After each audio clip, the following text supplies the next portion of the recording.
I see it playing out. Let's say I see it starting off slow. Okay.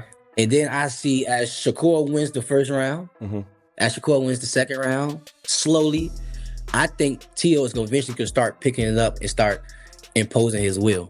Right. I think it's really that time for him to really take his first loss and, me whoop his ass to the point where either he quits on the stool or I knock him out. How I see this fight being played out is with me pretty much setting that momentum for the people out there as well. Not really trying to force for it. However, I can't be too technical with Shakur. You got to make it a little ugly. You do. Everyone thinks they already know how the huge matchup between Shakur Stevenson and Teofimo Lopez will unfold. The common narrative goes that Stevenson's slick defense and disciplined style will outclass the explosive but inconsistent Lopez. But Keyshawn Davis, one of the few people with close insight into both fighters, just shared a prediction that completely upends that expectation. This isn't just a teammate hyping his friend. It's a serious warning. Davis foresees a battle that goes far beyond the scorecards, based on knowledge the public hasn't seen. And that's not even the biggest revelation. While all eyes are on the lightweight division, Davis quietly outlined a career roadmap for Stevenson that's so ambitious it almost sounds unrealistic. Unless, of course, he actually pulls it off. I feel like boxing is my division. I feel I can really do whatever I want to do. And I know what I want to do after I beat Jermaine. I want to go to 147 and get a 147 title. Oh, okay. There it is. They're going to... Let's break down how Davis predicts this fight will unfold. He didn't go with the usual glowing hype you'd expect from someone close to Shakur. Instead, he painted a chilling scenario for the Stevenson camp. According to Davis, the fight will begin just as critics anticipate. Stevenson will control the pace in the opening rounds, taking rounds 1 and 2 with his signature precision, making his opponent look like they're punching through water. It's the classic Stevenson start, methodical, frustrating, and technically flawless. But here's where Davis's prediction takes a darker turn. He warns that Teofimo Lopez isn't the type to fade quietly.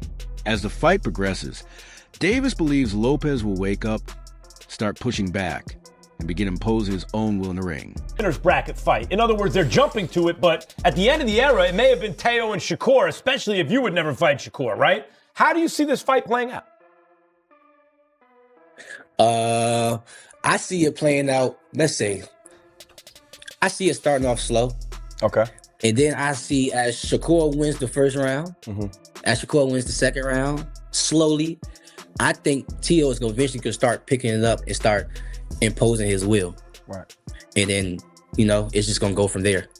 That's how I think it's going to go. That's a fair assessment. That's a fair one. Especially for that to be his brother. I think it's going to be close. I think it'll be closer than people think. Teo was I think it'll be closer than people very think. good. Hey, one thing I can say, though, because, I've been seeing, we've been amateur together and stuff. Right. Yeah. Tio can fight. I'm telling you that. Teo can fight. Winning back If then. you said he couldn't, you'd be lying. Right. Of course. That's a real assessment, though. I think Shakur still wins, but it's going to be closer than what people think. Teo is nice. a lot, man, no doubt. Yeah, and Keyshawn, speaking of... This is a key distinction. Many analysts assume that as Stevenson takes the early rounds, he'll cruise to a routine decision. Davis sees things very differently.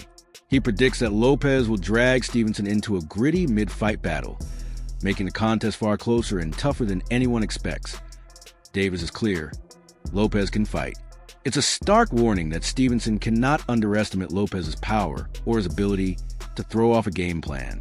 While Davis ultimately believes Shakur will get the win, he emphasizes that it won't be a flawless showcase. It will be a survival test against an opponent who refuses to back down. But there's a major wild card in this prediction. A private conversation Davis had with Lopez that raised serious red flags, adding another layer of intrigue to what's already shaping up to be a high-stakes showdown. Would Teofimo knock out Shakur? No.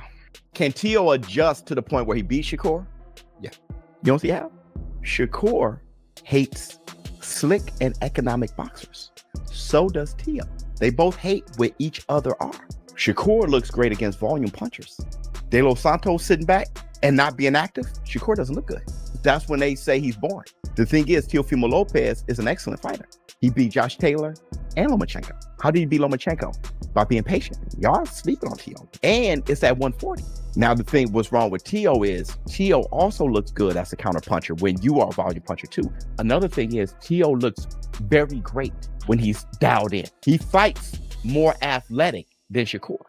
Shakur fights far more technically sound, and he's a more gifted fighter skill-wise. I'm leaning towards Shakur, but Davis revealed a behind-the-scenes moment that should concern any Teofimo Lopez fan. During a private FaceTime call with the fighter, Davis got a sense of Lopez's mindset, and it wasn't what you'd expect from someone about to face Shakur Stevenson. Lopez wasn't focused on breaking down Stevenson's defense or chasing unification. He wasn't talking about the stakes, the history, or the legacy of this matchup. According to Davis, his attention was completely elsewhere, on a different opponent, Jiren Boots. That's a startling revelation. One of boxing's biggest names, potentially looking past the most dangerous technician in his division to chase another target, raising major questions about focus and motivation heading into this fight. Teo, you've been vocal about your desire to fight Teofimo Lopez. And of course, I was there in Las Vegas, right, when you FaceTime Teo. Now Teo's fighting Shakur Stevenson, but do we see Keyshawn and Teo at some point? How was Teo acting when I FaceTimed him? Since you brought it up, how was he acting? You tell me. You tell the people. Why do I gotta tell you? You gotta tell him anyway. Right. How was he acting? How was he acting? Hey, all I'm gonna say is he was not motivated. Right. He kept saying he wanted Hey, boots. but look, He kept saying he wanted boots. This lack of focus could be disastrous. If Teofimo Lopez enters a strategic chess match with Shakur Stevenson while his mind is elsewhere, preparing for a showdown with Jiren Boots, he could be walking straight into a trap. Davis noted that this distraction was evident during their conversation, raising the question, is Lopez underestimating the mental toughness required to chase Stevenson for 12 rounds? According to Davis, the hunger simply wasn't there in his tone. In the high-stakes world of boxing, overlooking an opponent is often the first step toward a devastating defeat. While Davis analyzed the mental battle at the top of the lightweight division, he made it clear why he will never step into the ring against Stevenson himself. Fans have long fantasized about a Davis versus Stevenson super fight. The mentor versus the prodigy, defensive genius versus explosive power. But Davis closed that door completely. He didn't just decline, he explained the deeper bond that makes the matchup impossible. Shakur Stevenson. Yeah, without him, I wouldn't be here right now neither. And let's talk about Shakur, because y'all just keep riding his wave about us not fighting. Back then, I was telling y'all how I was going through all that mental home stuff, and he the one that was calling me. And now, from this June situation, like two points of my lowest times, he was there. That's right. You know what I'm saying? That's This right. time, y'all actually got to witness. So like y'all keep talking about me and him fighting, bro. I would never fight Shakur. Y'all just need to kill that for real. Feel that. But Shakur was one person I reached out to like on that level, and he just giving me game. Y'all already know how we rock. Adrian Broner reached out to me, AB, yeah. giving me game. Hey, shouts out Southside, to the producer. Southside reaching out to me like, yo, get back in the. Chance the Rapper reached out to me. Shoot, I gotta go through the DMs. Like a lot of people, surprisingly, who was just like, hey, Sauce Walker reached out to me. A lot of people surprisingly was just like, yo, get back, we miss you. So hey, shouts out to y'all, man, for real. Shouts out Jay Prince, People remember who encouraged them when they were low, hard times, right? When absolutely. you're going through the hard Yes. times, Yes. you remember who That's real. maybe even just gave you a word of advice. So I know you're not going to fight Shakur. Would you ever fight Shakur? No, I'm just kidding.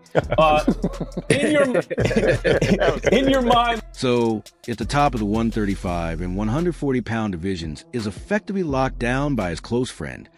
Where does Keyshawn Davis go next? This is where the interview took a surprising turn. Davis isn't planning to linger at 140 pounds waiting for a title opportunity. Instead, he revealed an ambitious plan to jump straight to 147 pounds. If they were the two guys left standing, they'd have had to. The Klitschko's never fought. They were brothers, right? Even when they ran the division. But if Shakur beats Teo, and he is favored to do so, he's the 140-pound champ. And if he stays there for a minute, and that's your division, when the dust settles, if you two are the best dudes, what are you going to do? Right. I mean, I'm going to say like this, Max. Look, I'm 26 years old. I see the boxing landscape. I understand Shakur will be 140 champ, and that's my division. I feel like boxing is my division. I feel like I can really do whatever I want to do, and I know what I want to do after I beat Jermaine. I want to go to 147 and get a 147 title. Oh, okay. There it is. They're going to secret who he's waiting That's what I for. want. Businessman, baby. Davis's confidence in this move borders on bold arrogance, but he backs it up with a clear rationale. He believes that the fighters currently between 140 and 147 pounds simply won't be able to beat him. The size difference doesn't concern him. In fact, he claims he intends to stop these naturally bigger opponents. It's a striking statement. I mean, you tell me why, avoid a Keyshawn Davis fight if you are Richardson Hitchens. I mean, don't you think that's right? No. I wouldn't say avoid a Keyshawn Davis fight. No, I wouldn't say avoid a Keyshawn Davis fight. But I don't know how more realistic that is. That's all I'm saying. I don't know how realistic that is. You know what I mean? And actually, when you get a guy like that, if he was so interested, he'd have been calling Keyshawn out. You know what I mean? If he was more interested, Richard Hitchens trying to, he wants to be a famous fighter. He wants to, he wants all those things, I believe. So, you know what I'm saying? That was the right way to get it. If Keyshawn saying something, if they just threw it in the air, hell yeah, I'm going with Keyshawn. I couldn't get T.O. or the other ones, you know what I mean? So Keyshawn is right up there, so that's if I'm Richard Hitchens, that's what I'm saying. I don't know, you know what I mean, how much he had, because you know what I'm saying, he ain't calling for it. I haven't heard no more really about it for real.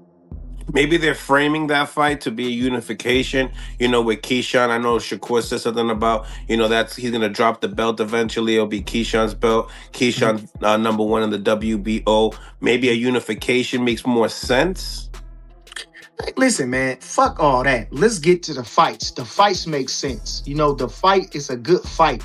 And I just seen the thing where Keyshawn was talking about he don't care about being undisputed. I just seen him on some platform where he said he don't care about being undisputed. So forget it. You know what I mean? Just don't worry about that. I wouldn't put that much in it then, based off what he said. You know what I'm saying? And who doesn't want to be champ? You know what I mean? And they've been having a little rivalry. They've been having a little, back and forth or whatever, however it is, some kind of thing between them. You know what I'm saying? But plus, more than that, they're good fighters. Let's fight.